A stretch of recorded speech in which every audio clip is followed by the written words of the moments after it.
आज का पहला प्रश्न है, गायत्री मंत्र किस पुस्तक में मिलता है?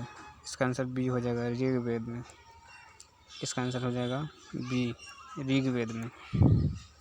उसके बाद है, न्याय दर्शन को प्रचारित किया था गौतम ने। इसका आंसर बी हो जाएगा। अगला प्रश्न है, प्राचीन भारत में निष्क से जाने जाते हैं स्वर्ण आभूषण को। इसका आंसर ए होगा। उसके बाद है, योग दर्शन के प्रतिपादक हैं पतंजलि। इसका आंसर ए होगा। उसके बाद है, उपनिषद पुस्तक हैं दर्शन पर। इसका आंसर डी होगा। उसके बाद का प्रश्न है, आरंभिक वैदिक साहित्य में सर्वाधिक वर्णित नदी है सिंधु नदी। इसका आंसर ए हो जाएगा। उसके बाद का प्रश्न है, उपनिषद काल के राजा अश्वपति शासक थे के। इसका आंसर बी होगा।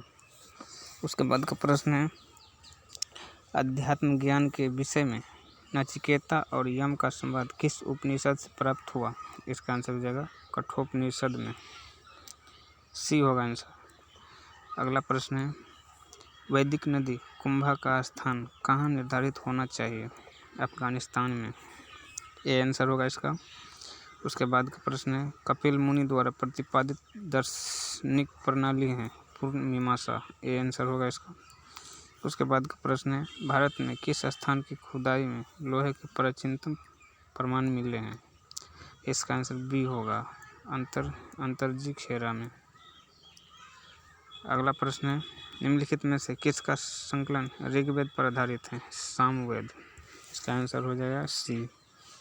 उसके बाद का प्रश्न है, निम्नलिखित में से कौन प्रस्थान यात्री में शामिल नहीं है? भागवत। इसका आंसर ए होगा।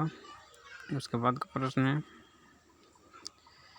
कर्म का सिद्धांत संबंधित है मीमांसा से। इसका आंसर हो जाएगा बी। उसके बाद का प्रश्न है, चरक संहिता नामक पुस्तक किस विषय से संबंधित है? चिकित्सा से। उसके बाद का प्रश्न, यज्ञ संबंधी विधि का पता चलता है यजुर्वेद से। इसका आंसर बी हो जाएगा। उसके बाद का प्रश्न है, गोवा के व्यावसायिक लोगों की संस्था थी मंत्री परिषद।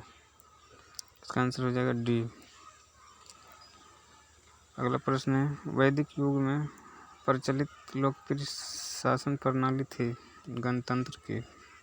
इसका आंसर बी होगा। उसके बाद का प्रश्न है, सबसे प्राचीन वेद कौन सा है? ऋग्वेद। इसका आंसर ए होगा। उसके बाद का प्रश्न है, निम्नलिखित में से कौन भारतीय दर्शन की आरंभिक विचारधारा है? संख्या। इसका आंसर ए होगा। उसके बाद का प्रश्न है, सांख्य, योग, न्याय और मीमांसा इन भारतीय दर्शनों की स्पष्ट रूप से अभिव्यक्त हुई वैदिक युग में। इसका आंसर ए होगा। उसके बाद का प्रश्न है, निम्नलिखित में वह दस्तकारी कौन सी है जो आर्यों द्वारा व्यवहार में नहीं लाई गई? इसका आंसर लोहारगिरी होगा डी। उसके बाद का प्रश्न है, ऋग्वेद के 6 मंडलों को वंश मंडल कहा जाता है? इसका आंसर होगा 2 से 7 वेद तक। ये इसका आंसर हो जाएगा।